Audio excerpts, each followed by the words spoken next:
आज हम लोग करेंगे ऑब्जेक्टिव का क्वेश्चन नंबर 9, जिसमें कहा गया है कि block of mass m slides down a smooth vertical circular track during the motion the block is in vertical equilibrium, horizontal equilibrium, radial equilibrium या नन ऑफ दिस। तो इस क्वेश्चन को हम लोग करेंगे जो कि क्वेश्चन नंबर 9 है। तो देखिए,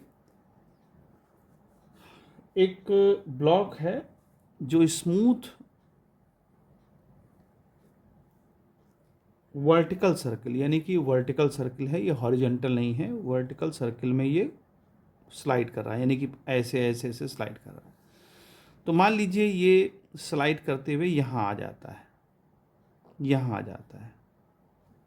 देखिए, जो भी सर्कुलर मोशन होते हैं, जितने भी सारे सर्कुलर मोशन होते हैं, उसमें एक सेंट्रीपिटल एक्सेलरेशन काम करता है।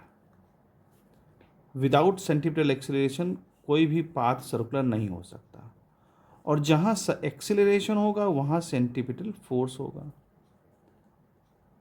अब बात होती है इक्विलिब्रियम की। तो कोई भी बॉडी तब इक्विलिब्रियम में होती है जब उस पर लगने वाले सारे फोर्स का एल्जेब्रिक सम ज़ीरो हो, यानी जो नेट फोर्स हो वो ज़ीरो हो। तब हम ये मानेंगे कि वो जो है सारे जो है वो बॉडी इक्विलिब्रियम में है। यहाँ हमको 4 ऑप्शन दे रखे हैं कि वर्टिकल इक्विलिब्रियम है कि क्या क्या है। तो देखिए, अगर ये बॉडी यहाँ पर है, मान लीजिए इस जगह पर है, तो जाहिर सी बात इसमें एक्सेलरेशन होगा, और जब एक्सेलरेशन होगा तो सेंट्रीपिटल फोर्स भी लग रहा होगा। और अगर फोर्स लग रहा है तभी ये सर्कुलर पाथ में है, यानी कि फोर्स अगर लग रहा है तो देखें इस डायरेक्शन में मान लीजिए सेंट्रीपिटल फोर्स लग रहा है, तो इसके 2 कंपोनेंट हो जाएंगे, एक ये कंपोनेंट बन जाएगा और एक ये कंपोनेंट बन जाएगा। तो इसको हम हॉरिजॉन्टल मान सकते हैं, ए एच कह सकते हैं, और इसको हम वर्टिकल मान सकते हैं, ए टी हो जाएगा वर्टिकल, या ए वी भी लिख सकते हैं वर्टिकल में।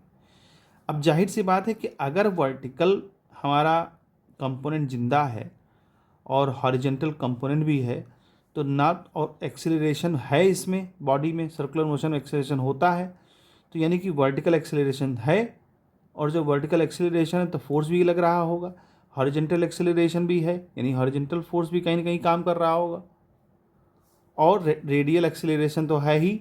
तो हमारे जो ऑप्शन दे रखे हैं, पहला ऑप्शन दिया है वर्टिकल में, तो वर्टिकल में हमारा चूँकि है तो वर्टिकल हो नहीं सकता।